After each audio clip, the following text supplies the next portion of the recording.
When we die, our soul departs from our body. And the soul goes on a journey that has many stages to it.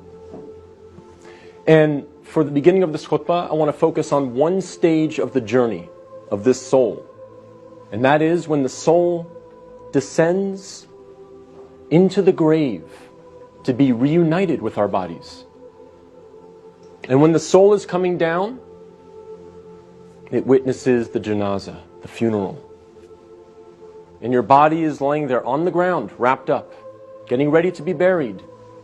And you're descending and you're seeing this, and you're hearing it, you're experiencing it. And when the people then take your body and place it in the grave, your soul descends in there, into the grave, to be reunited with your body. And then your loved ones, your friends who were there at your janazah, they will start shoveling dirt, start picking up dirt with their hands and placing it in the grave, throwing it on top of you, and you will feel it fall on top of you. And they will do this until you are completely covered up. And you will be there in the grave, covered up, and you will have consciousness. You will be alive. Not physically, obviously, but your soul will experience this. And then after your family makes some du'as, and they say some nice, kind words about you, they'll walk away. They'll leave. And you will hear their footsteps, as the Prophet, peace and blessings be upon him, said, that you will hear their footsteps as they walk away. And you will be there alone, in the grave, by yourself. Darkness, silence. What happens at that point? Two angels come to you, Munkar and Nakir. And they ask you three questions. Perhaps the most important questions you will ever be asked, and the three most important questions you will ever answer. And those questions are, what is your deen? Translated as, what is your way of life or your religion? Who is your prophet? And who is your Lord? Not necessarily in that order, but those are the three questions.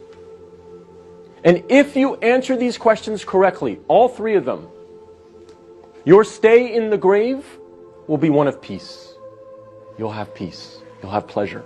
Until the day of judgment, when the horn is sounded, and you are raised up out of your grave. So during that time, if you answer these questions correctly, you will have peace. But if you don't answer these questions correctly, all three of them, your stay in the grave will be full of pain. So we must answer these questions correctly. But here's the problem. A lot of us say to ourselves at this point, I'm good because I'm a Muslim and I know the answers to these questions and I'll answer them correctly. This is a problem. This is called being overconfident. Because, as many of the scholars say, the answer is not given with your tongue. The answer is not given with your brain. The answer is given with your heart. What is in your heart will come out at that moment. And so if you lived your life not praying, not striving to implement Islam, not striving to understand the Quran to the best of your ability, if you spent your life not really striving to be a Muslim, a true Muslim, trying to practice, then Islam really was not in your heart. So we have to make sure that we're striving, again, to the best of our ability. I'm not asking for perfection. I'm not asking for scholars. I'm not asking for you to be of the best character like the Prophet, peace be upon him, but we must strive for it. So that on that day, when these angels come to us and they ask us these questions, what is in our heart will naturally come forward. The answers, the correct answers, will come forth.